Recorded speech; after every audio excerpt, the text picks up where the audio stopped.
Democracy in America, to put it simply, is the most important work about democracy that you will ever read.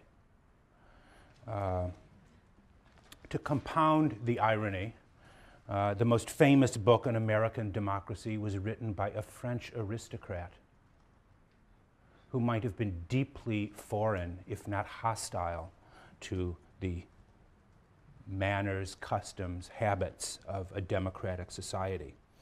And from the time of its first publication in 1835, the book was hailed as a masterpiece. John Stuart Mill called the book a masterpiece that has at once, he says, taken its rank among the most remarkable productions of our time. Tocqueville has come to take his side, his place, alongside of Washington, Jefferson, and Madison, almost as if he were an honorary American. And as if this were not enough, a recent translation of the book was recently inducted into the prestigious Library of America series, which seems to put the stamp of naturalization on a book written in French for Frenchmen, and yet it is part of the prestigious Library of America. As Tocqueville might have said, you know, go figure.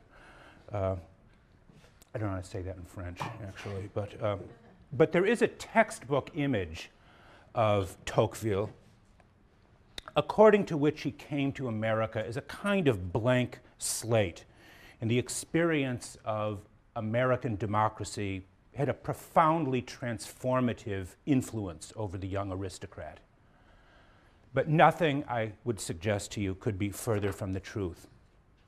In a letter to his best friend, a man named Louis de Kergolay, whose estate is actually directly next door to the Tocqueville estate, in a letter to Tocqueville written just before the publication of the first volume of the Democracy in 1835, Tocqueville describes his purpose in writing his book in these terms. Let me read from his letter. Tocqueville writes, "It is not without having carefully reflected that I decided to write the book I am just now publishing. I do not hide from myself what is annoying in my position. It is bound to attract active sympathy from no one. Some will find that at bottom I do not like democracy and am severe toward it. But others will think I favor its development immoderately. It would be most fortunate for me if the book were not read, and that is a piece of good fortune that may perhaps soon come to pass.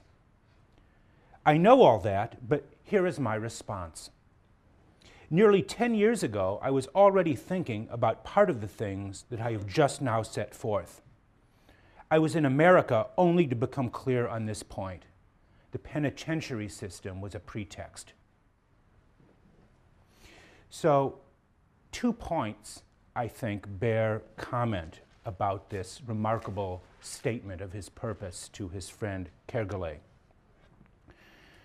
First is that Tocqueville indicates that his idea for the book had already, as he says, begun to germinate 5 years before his trip to America. He says the penitentiary system, the penitentiary project for which he was sent over was only a pretext, he said.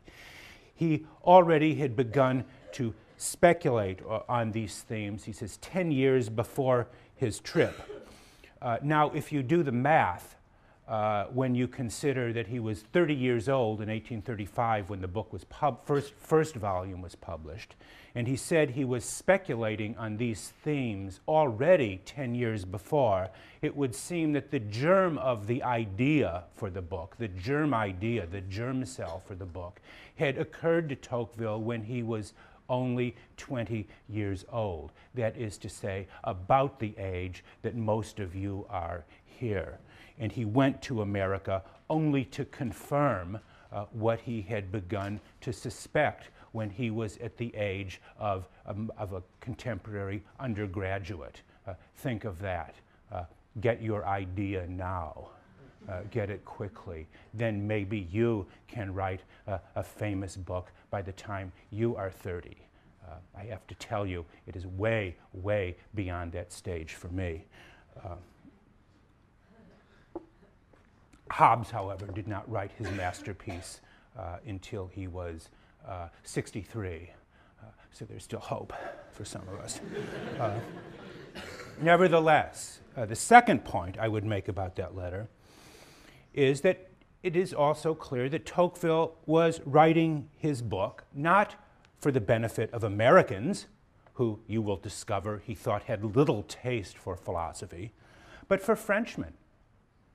In particular, he was hoping to persuade his fellow countrymen who were still devoted to the restoration of the monarchy that the democratic social revolution that he had witnessed in America represented also the future of France.